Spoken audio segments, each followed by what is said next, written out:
Hey, what's up everyone? This is Edmund, your Singapore Real Estate Insider. Cooling measures, they are back with a vengeance. To moderate the market, the Singapore government imposed measures to keep it from getting too hot. I bet you are getting it from all over the place. Newspapers, social medias, videos like this, left, right, center, Here are 6 questions homeowners like you should know about these new cooling measures and how it might affect you. So the big question is this: how busy professionals and homeowners like us make 6-figure profits from the property we own safely by doing it with research, data, and numbers. How do we buy in a way without complications and half guessing, regardless of the market conditions, and still remain profitable? That is the question. Here, I will share with you exactly what we do and how we do it. My name is Edmund Tan, and welcome to Singapore Real Estate Insider.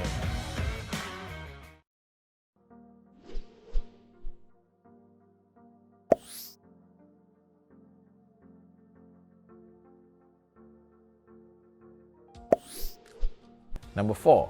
Change of HDB loan to value from 85% to 80%. As you know, the loan to value limit dictates how much a homeowner could borrow. Lowering the LTV floor from 85% to 80% means home buyers need to shell out more in cash for the down payment. Let's assume you're having a $600,000 HDB flat. In the previous 85% LTV, it will mean a loan quantum of up to $510,000. Now, with an LTV of 80%, it will come up to a loan quantum of up to $480,000.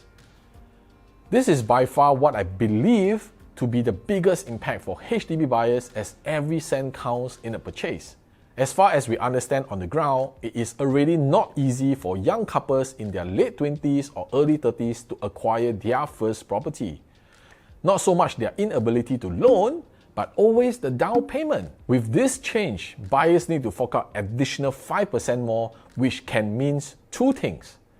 Number 1, you put off your plan, you work harder, and you save more. Number 2, you might borrow from your family first. I would strongly suggest point number 2, because by the time you work hard to save that difference, the price might already climb higher again as well.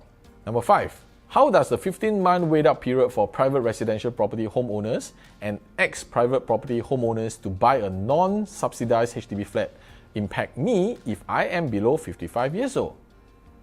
If you have sold your current private property or are in the midst of marketing your private property and are considering to relocate to a HDB, there might be changes towards your finances, your loan eligibility, timeline for sales and next purchase, and options for your next place of residence due to these cooling measures. Since the announcement, we have met with multiple families to make adjustments and find solutions that can help them continue the plan they set forth.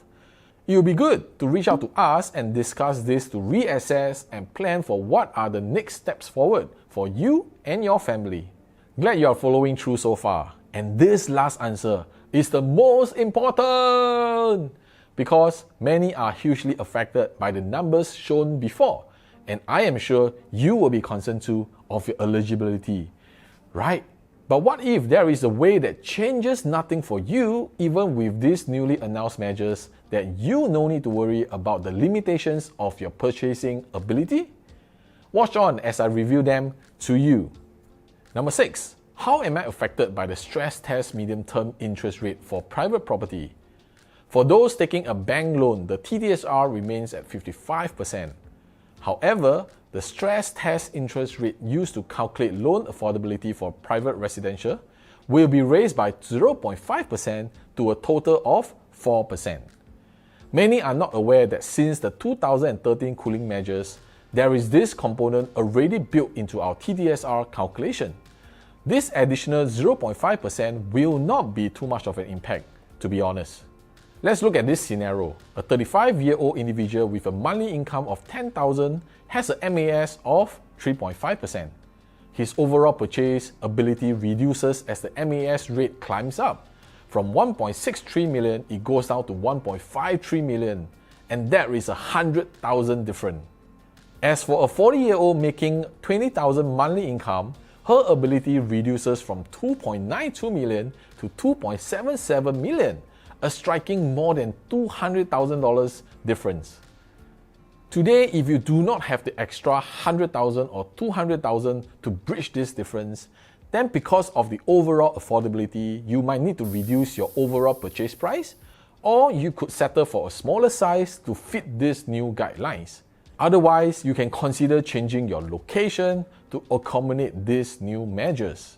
This is going to be a huge problem for many, especially when you already have big plans for a better environment and lifestyle for your family, right? Now, what if there is a way for you to not worry about the limitations of your purchasing ability?